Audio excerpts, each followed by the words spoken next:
महिला 20 G20 का आधिकारिक कार्य समूह है जिसे 2015 में तुर्की की G20 अध्यक्षता में लैंगिक समानता पर ध्यान केंद्रित करने के उद्देश्य से बनाया गया था। महिला 20 का प्राथमिक उद्देश्य महिला सशक्तिकरण, महिला के अधिकारों की वकालत करना और समाज में महिलाओं की आवाज उठाना है। ये समूह इस विचार पर बनाया गया कि किसी भी तरह के प्रशंसनीय बदलाव को होते देखने के लिए घरेलू नवाचारों को अंतर्राष्ट्रीय रणनीति में शामिल करने की आवश्यकता है, क्योंकि लैंगिक समानता की दिशा में प्रगति बहुत धीमी और सतही है। इस समूह का उद्देश्य ये भी सुनिश्चित करना है कि G20 नेताओं की घोषणा में वे प्रतिबद्धताएं और उपाय शामिल हों जो लैंगिक समानता और महिलाओं के आर्थिक सशक्तिकरण का समर्थन करते हैं। भारत की अध्यक्षता के तहत महिला 20 उन असाधारण प्रयासों और विकास का लाभ उठाना चाहता है जो तुर्की, चीन, जर्मनी, अर्जेंटीना, जापान, सऊदी अरब, इटली और इंडोनेशिया ने अपनी अध्यक्षता में किए थे। महिला 20 भारत हमारे माननीय प्रधानमंत्री श्री नरेंद्र मोदी के उस दृष्टिकोण के प्रति प्रतिबद्ध है कि ये सुनिश्चित किया जाए कि भारत की G20 अध्यक्षता समावेशी, महत्वाकांक्षी, निर्णायक और किसी भी समस्या से निपटने के लिए अधिक क्रिया उन्मुख और स्पष्ट है।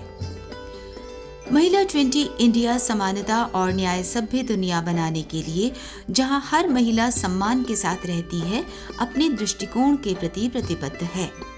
यह समूह महिलाओं के नेतृत्व वाले विकास में आने वाली सभी बाधाएं दूर करने, महिलाओं को फलने फूलने, आगे बढ़ने और अन्यों को बदलने के लिए एक सक्षम वातावरण और पारिस्थितिकी तंत्र सुनिश्चित करने के अपने मिशन के लिए समर्पित है।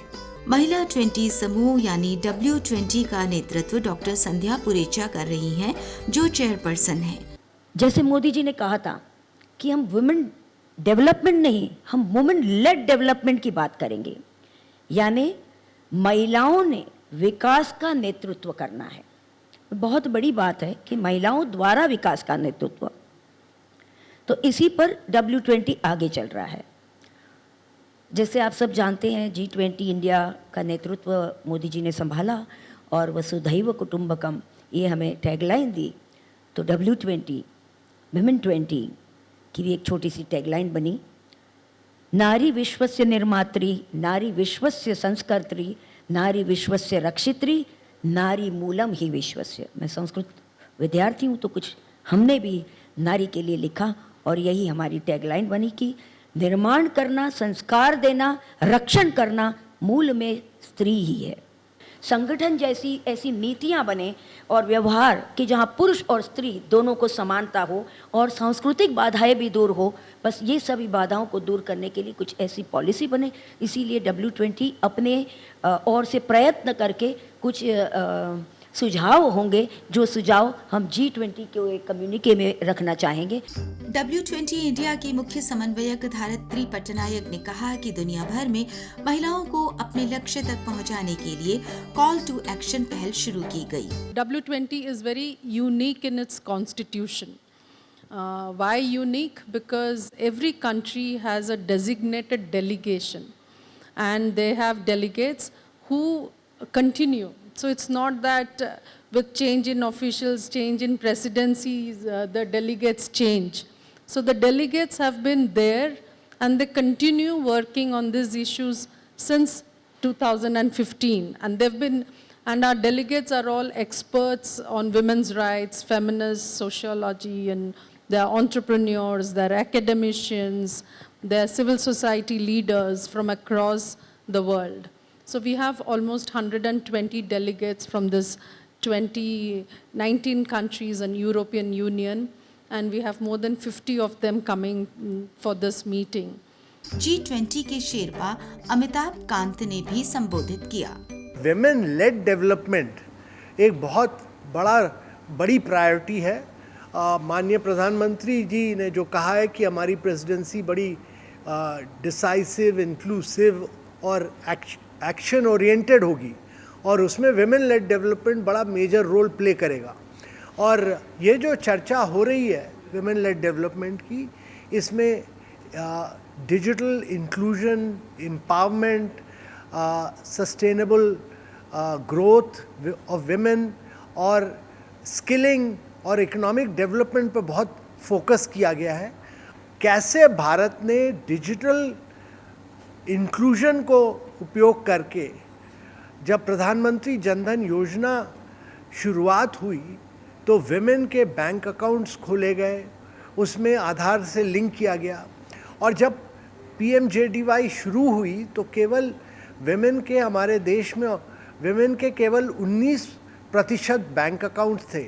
आज करीब 80% विमेन के बैंक अकाउंट्स हैं, और उससे फाइनेंशियल इंक्लूजन बढ़ा, उनकी फाइनेंशियल इंडिपेंडेंस हुई, और हमारे देश में विमेन का एम्पावरमेंट हुआ, क्योंकि बैंक अकाउंट्स की वजह से उनको फाइनेंशियल शक्ति मिली और वो फास्ट पेमेंट कर रही हैं हर जगह। डिजिटल फास्ट पेमेंट्स में उनका बहुत बड़ा रोल रहा है। तो भारत का ये जो मॉडल है, हम कैसे ले जाएं जिससे कि पूरी दुनिया में जो औरतें हैं उनकी ग्रोथ, प्रोग्रेस और उनकी जो शक्ति बढ़े फाइनेंशियल इंक्लूजन की, उसमें क्या बदलाव आ सके। हमारी जो प्रेसिडेंसी है बाकी देशों की प्रेसिडेंसी से थोड़ी अलग रही है, और वो उसका खास कारण ये है क्योंकि ये पीपल्स प्रेसिडेंसी है, और इसमें माननीय प्रधानमंत्री जी का कहना था कि हम एक जन आंदोलन की तरह करें। पीएम की आर्थिक सलाहकार परिषद की सदस्य professor Shamika Ravi, supreme court advocate और W20 की भारतीय प्रतिनिधि बांसुरी स्वराज ने भी संबोधित किया। इस इवेंट में जो कुछ भी हमारे सामने निकलकर बातें आएंगी, उनसे क्या स्थितियों में कुछ पॉजिटिव सुधार होगा? पॉजिटिव सुधार हो रहा है काफ़ी हद तक। अभी हमारे यहाँ अगर 47-48% अगर हमारी लोकल लीडर्स विमेन हैं, तो ये तो मतलब बदलाव आ ही रहा है। लेकिन इसको मेन स्ट्रीम करना कि दूसरे देशों में भी, ग्लोबल साउथ जो हम कहते हैं, या फिर ग्लोबल नॉर्थ भी है, G7 है, OECD, वहाँ पर भी विमेन्स पॉलिटिकल रिप्रेजेंटेशन बहुत हाई नहीं है। तो इंडिया में ऐसे लेसन्स हैं जो कि सोशलाइज करना, इनको ग्लोबलाइज करने की ज़रूरत है। बट वो सिर्फ पॉलिटिकल स्पेस पे हम बात कर रहे हैं, इसका काफ़ी हद तक इकोनॉमिक एरिया में भी रिप्रेजेंटेशन बढ़ाने की ज़रूरत है, और जो ये प्रयास है W20 के थ्रू। और हमें एक नई बात जो इसमें देखने को मिली वो ये है कि सभी पिताओं को और पतियों को मोटिवेट किया जा रहा है कि वो किस तरीके से डोमेस्टिक केयर में अपनी हिस्सेदारी निभाएं, बच्चों की और बुजुर्गों की देखभाल करें। तो मैम इस पर कुछ थोड़ा सा बताएं। नहीं, ये बहुत अहम है। देखिए, ये घर घर की कहानी है। अगर आप ये समझें कि ये नेशनल लेवल पे हम लोग जब डेटा देखते हैं या पॉलिसी बनाते हैं, और सरकार का रोल इस सेंट्रल, या सरकार का रोल इसमें काफ़ी हद तक अहम है। लेकिन ये जो विमेन को एक लिबरेट करने की जो बात आती है कि हम केयर इकोनॉमी या केयर का जो बर्डन है वो तो डिस्प्रपोर्शनेटली औरतों पर पड़ता है, चाहे वो बच्चों की देखरेख हो, बुज़ुर्गों की हो, या फिर घर में अगर कोई डिसेबल्ड है, वो सारा केयर का जो बर्डन है वो डिस्प्रपोर्शनेटली लेडीज़ पे पड़ता है। जब ऐसा होता है तो ये एक्टिविटी घर के अंदर हो रहा है तो वैल्यू है। विकसित देशों में देखिए इन सब एक्टिविटीज़ मार्केटेबल होती हैं, तो उसका एक डॉलर वैल्यू होता है, वो GDP में काउंट किया जाता है। हमारे यहाँ काउंट नहीं किया जाता है क्योंकि ये घर के अंदर होता है। तो फर्स्ट ऑफ ऑल ये काफ़ी हद तक जो इनफॉर्मल है उसको फॉर्मलाइज करने की बात आ रही है। लेकिन ये सिर्फ मेजरमेंट और कुछ पॉलिसीज़ की बात है। सबसे बड़ा चेंज तब आएगा जब घर में आदमी लोग स्टेप अप करें और कुछ ऐसे काम घर के करें जिससे उनकी बच्चियों को, उनकी बीवियों को, बहनों को ये फ्रीडम मिल पाए कि वो जाके बाहर जो उनकी पोटेंशियल है उसको फुलफिल कर पाए। आदरणीय प्रधानमंत्री श्री नरेंद्र मोदी जी के नेतृत्व में भारत में विकास की फिलॉसफी में एक प्रोग्रेशन आई है, एक शिफ्ट आया है। भारत केवल महिला सशक्तिकरण की बात नहीं कर रहा, भारत वुमेन लेड डेवलपमेंट की बात कर रहा है, यानी महिलाओं के नेतृत्व में सशक्तिकरण की बात कर रहा है। अब इसका अर्थ क्या है? इसका अर्थ ये है कि महिलाएं भारत के उज्जवल भविष्य की शिल्पकार बने। और आदरणीय प्रधानमंत्री जी ने महिला नेतृत्व में सशक्तिकरण को G20 की प्राथमिकताओं के एकदम बीच में रखा है। W20 के 5 प्राथमिकता यानी 5 प्रायोरिटी एरियाज हैं।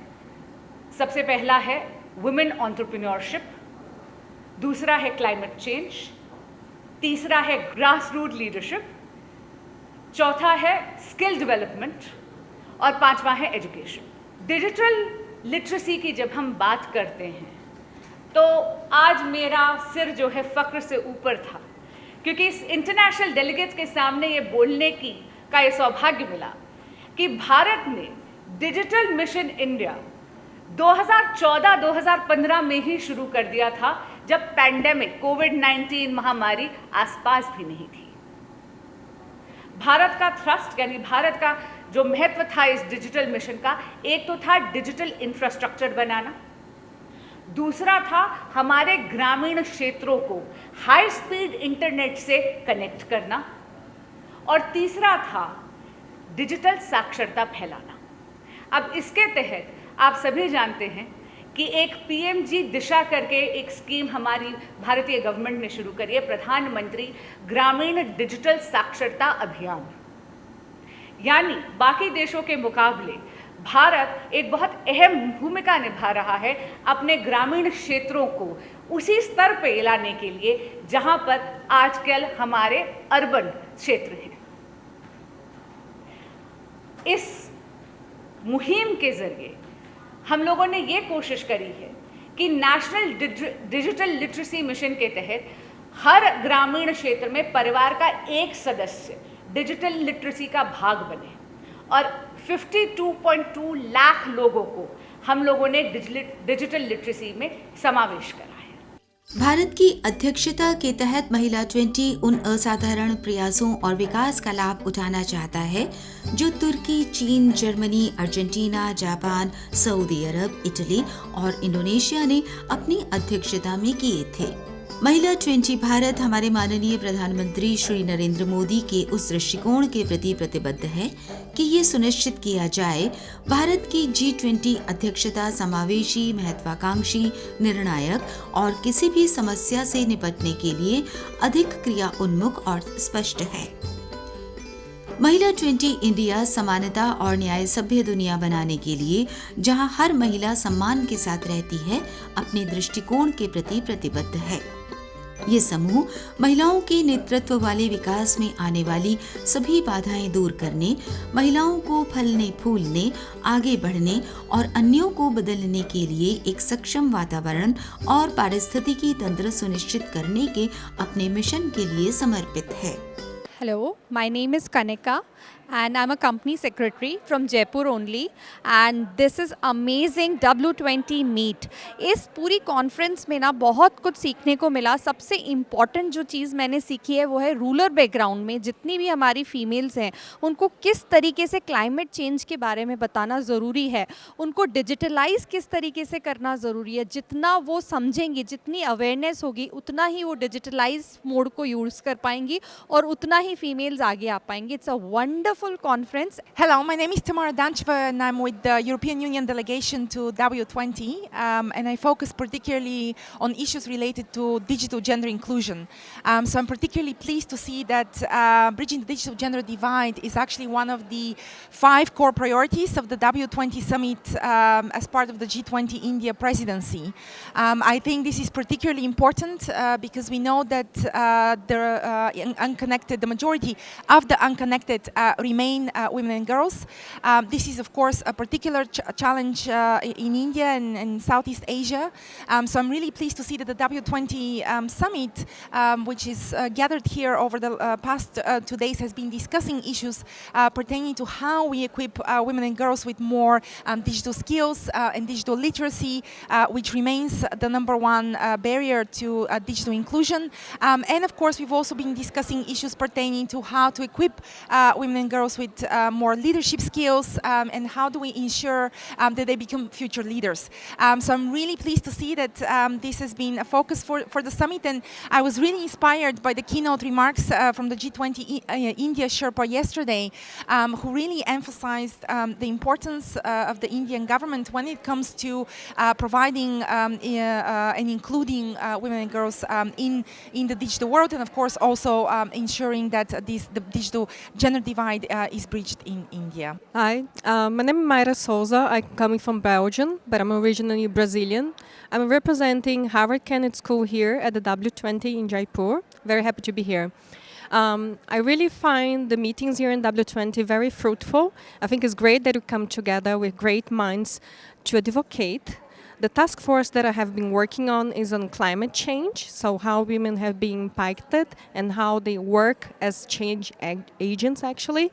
And then we have put forward a number of different recommendations, so including like implementation of gender-responsive climate change, including more women in the decision-making process related to climate change challenges, using and implementing segregated data, implementing smart measurable targets, and then a reporting mechanism how to address them so we can have all the G20 countries aligned. Hello, namaste. My name is Faradiba Tenrilemba. I'm Indonesia delegate for W20 G20. Last year we were the host for the W20 and it was a very big experience for us, pleasure experience for us that we learned so much. And this year, I'm also responsible for grassroots leadership task force, where actually it's a continuity from last year priority issues, which is rural women. So between rural women and now we're talking about grassroots leadership, we really pointed out about women from grassroots become the leader and leading the nations. So many programs in agriculture, programs in climate change, in education, and so on and so forth. I think women have to lead. Women from grassroots has to lead many, many programs, many groups. I'm a former Indian police officer, presently in grassroots politics. I'm the national spokesperson of Bharatiya Janata Party and a W20 delegate. Today I'm here in Jaipur in the second meeting of W20 over here. And as you can see that we have large number of foreign delegates. Our only purpose is to find a solution which can be sustainable in the future for the improvement of status of women and to resolve some of the problems that women face globally all over the world. मुझे लगता है कि G20 के अंदर W20 के माध्यम से महिलाओं के मुद्दों को पूरे विश्व के पटल पर एक मंच देने का काम जो माननीय प्रधानमंत्री नरेंद्र मोदी जी ने किया है वो बहुत ही सराहनीय है। इस पूरे इवेंट के दौरान बहुत सारे सेशंस हुए जिसमें अलग अलग देशों की अलग अलग महिलाओं ने अपने अपने देश के एक्सपीरियंसेस को तो शेयर करा ही, साथ ही साथ जो कॉमन समस्याएं हैं महिलाओं की पूरे विश्व में उन समस्याओं के ऊपर भी गंभीर रूप से चर्चा की गई। मुझे इस इवेंट की सबसे खास बात ये लगी कि सरकार की तरफ से जो भी इंडिया के डेलीगेट्स थे उन्होंने सरकार क्या कर रही है महिलाओं के लिए उनको बहुत ही पुरजोर तरीके से यहाँ सबके सामने रखा। और ये जो चीज़ें हैं मुझे लगता है ऐसे इवेंट के माध्यम से पूरी जनता तक पहुँचनी चाहिए ताकि आम व्यक्ति भी इसका लाभ ले सकें। और जहाँ तक बात है कि जो W20 में ये इवेंट हुआ है, W20 का जो इवेंट हुआ है ये दर्शाता है कि हमारा समाज और हमारी सरकार महिलाओं के मुद्दों के लिए पहले से ज़्यादा गंभीर हुई है, पहले से ज़्यादा प्रतिबद्ध हुई है। और निश्चित रूप से जो इसका थीम है वीमेन लेड डेवलपमेंट, निश्चित रूप से लड़कियों की महिलाओं की भागीदारी समाज में, गवर्नेंस में और सरकार में और निखर कर आएगी। मैंने सारे सेशंस अब तक के अटेंड करे हैं और मुझे जो सबसे अच्छा सेशन लगा आज का सेशन एंटरप्रेन्योरशिप का, जिसमें अलग अलग स्कीम्स जितनी गवर्नमेंट के बारे में जो गवर्नमेंट चला रही है उसकी जानकारी साझी की गई। मुझे लगता है यह एक बेहतर कदम है और इसको जन भागीदारी के रूप में जनता तक ले जाने का उचित समय है। महिला 20 भारत ने अपने एजेंडा को आगे बढ़ाने के लिए 4C रणनीति अपनाई है। अपने मिशन और लक्ष्यों को हासिल करने के लिए सहयोग देना, सहयोग करना, संवाद करना और आम सहमति बनाना और उसे कार्यान्वित करना। भारत के महिला 20 एजेंडा में 5 प्राथमिकता वाले क्षेत्र हैं। उद्यमिता क्षेत्र में महिलाओं की भागीदारी बढ़ाना, जमीनी स्तर पर महिला नेतृत्व, डिजिटल उपयोग में महिला पुरुषों के बीच के अंतर को कम करना, शिक्षा और कौशल विकास और जलवायु परिवर्तन। प्राथमिकता वाले ये क्षेत्र उसी कड़ी में हैं जो भारत की G20 अध्यक्षता की प्राथमिकताओं में हैं।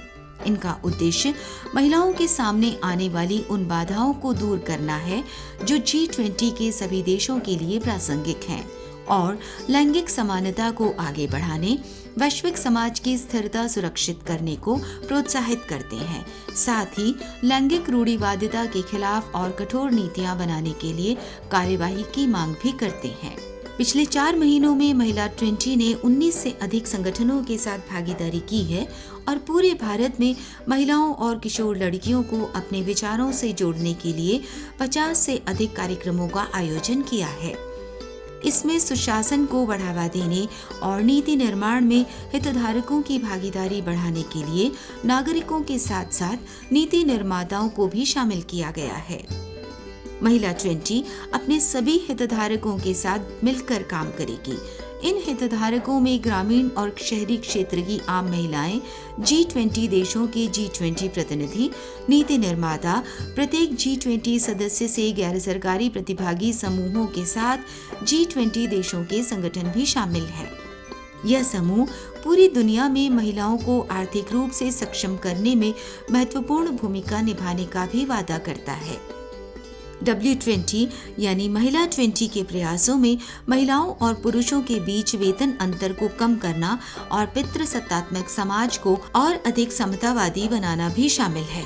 मुख्य वक्ता के रूप में भारत सरकार की टेक्सटाइल राज्य मंत्री श्रीमती दर्शना जरदोश की गरिमामय उपस्थिति बहुत प्रभावी रही।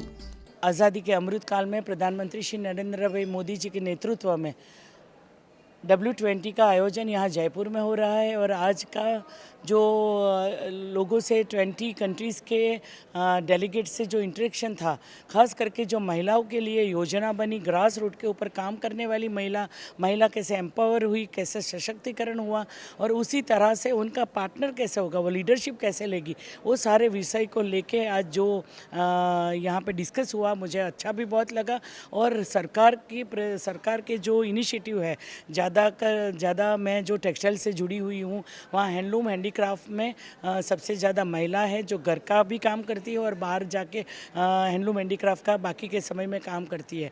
तो उनको आर्टिजन कार्ड देना, उनको सशक्त करना, उसको ट्रेनिंग देना, फिर उनको आगे जाके उनकी ट्रेनिंग के साथ साथ में उनको मार्केट देना, क्वालिटी कंट्रोल करके उनकी प्रोडक्शन अच्छी हो जाए, ये पूरे काम हम लोग जिस तरह से कर रहे हैं और पूरी दुनिया में क्या हो रहा है। तो इसी तरह रेलवेज़ जो है सबसे ज़्यादा अच्छे महिला एम्प्लॉई है। आपने देखा होगा कि जयपुर के अंदर एक स्टेशन है जहाँ सभी महिला स्टेशन के ऊपर काम करती है। तो एक भी सेक्टर अभी ऐसा नहीं छूटा है जहाँ महिला काम नहीं करती और इंडिया उसका लीड नहीं लेती, क्योंकि जब पूरे देश की G20 की समिट में जब पूरी दुनिया क्या कर रही है, किस तरह के सुझाव आने चाहिए, किस तरह से महिलाओं को लीडरशिप लेनी चाहिए, प्रधानमंत्री ने जिस तरह से 11 मंत्रियों को ये जो ताकत दी है अपने डिसीजन लेने की, उनको तैयार किया है और इसके साथ में लोकल बॉडीज़ तक जिस तरह से महिला काम करती है, उसको देखते हुए लगता है कि ये W20 में बहुत अच्छा अमृत कुंभ जैसे मैं बोलती हूँ, वहाँ से बहुत अच्छा काम निकल कर आगे बढ़ेगा। जयपुर जो एक कल्चर सिटी है, पिंक सिटी है और यहाँ का जो इवेंट था, जो कल का इवेंट भी था, यहाँ के जो हमारे डेलीगेट्स हैं उनको बहुत पसंद आता है। जो हमारी संस्कृति है, सांस्कृतिक विरासत को हमने संजो के जो रखा है, वो काम भी उनको बहुत अच्छा लगता है। तो W20 में संध्या पुरेचा जी ने और पूरी टीम ने बहुत अच्छे से आयोजन किया और जो अदर कंट्री के, इटली के, UK के, उसके भी जो भी US से जो डेलीगेट्स है उनके विचार भी हमने जाने कि इस तरह से वो महिला काम करती है, सशक्त होती है और यहाँ किस तरह से महिला नेतृत्व आगे जाके प्रधानमंत्री के कारण सशक्त हुआ है। मैम, आपने अपने वक्तव्य में कामगार महिलाओं की जो बात की वो बहुत ही इंस्पिरेशनल थी। मैम, आपको लगता है कि इस किस्म के समिट का फ़ायदा बिल्कुल निचले दर्जे पर हमारी जो औरतें हैं, बिल्कुल ही कमज़ोर वर्ग की औरत है, उस तक पहुंचेगा और उसके प्रॉब्लम्स को, उसके मुद्दों पर हम कुछ सार्थक पहल कर सकेंगे? हाँ जी, सबसे बड़ी बात है जो डायरेक्ट बेनिफिट ट्रांसफ़र। हमने जो बैंक अकाउंट खोला है, जो मुद्रा योजना के मार्फत उनको जो सशक्त किया है, जो उनको लोन सपोर्ट मिला है, फाइनेंशियल सपोर्ट मिला है, सबसे ज़्यादा महिलाओं के घर ये कालखंड में बना है। जो ये 10 साल के अंदर ये जो महिलाओं को घर मिले हैं तो महिला बहुत खुश है। और जब महिला कब अन्याय सहन करती है, जब उनको घर नहीं होता, उनके पास काम नहीं होता। अगर उनके पास काम भी होता है तो वो दो पहियों की तरह दोनों चोर को मिला के काम करती है। तो उसके लिए जो इतनी अपॉर्चुनिटी है आज़ादी के अमृत काल में, अभी जो अपॉर्चुनिटी है वो कभी नहीं थी। वो घर पे बैठ के परिवार का भी ध्यान रख सकती है और इसके साथ में काम करके अपने परिवार को भी संभाल सकती है। तो दोनों तरफ से गिव एंड टेक है और इसके लिए जो ट्रेनिंग चाहिए, जो सपोर्ट चाहिए, जो फाइनेंशियल सपोर्ट चाहिए, जो काम करने की उनको फील्ड चाहिए, जो माहौल चाहिए। और ग्लोबली आपने देखा होगा कि यहाँ की चीज़ इंडिया की लोगों को बहुत पसंद है। जो घर पे हैंडलूम हैंडीक्राफ्ट के आर्टिसन, जो हाथों में कला है, एक प्रधानमंत्री ही है जिसने जो हाथों में कला वाले लोगों को विश्वकर्मा का दर्जा दिया हुआ है। और विश्वकर्मा स्कीम के साथ में उनको एम्पावर करके बहुत सारी चीज़ें हम लोग नीचे तक जो महिला है, जो सेल्फ हेल्प ग्रुप के माध्यम से कुछ न कुछ अपने लिए करती है, परिवार के लिए करती है, उनको सशक्त करने का काम किया है। इन सत्रों ने हमें वो मूल्यवान अंतर्दृष्टि प्रदान की कि हम महिला उद्यमियों का समर्थन कैसे कर सकते हैं, महिलाओं के लिए एक बराबरी की जमीन कैसे तैयार कर सकते हैं और जमीनी नेतृत्व को कैसे बढ़ावा दे सकते हैं।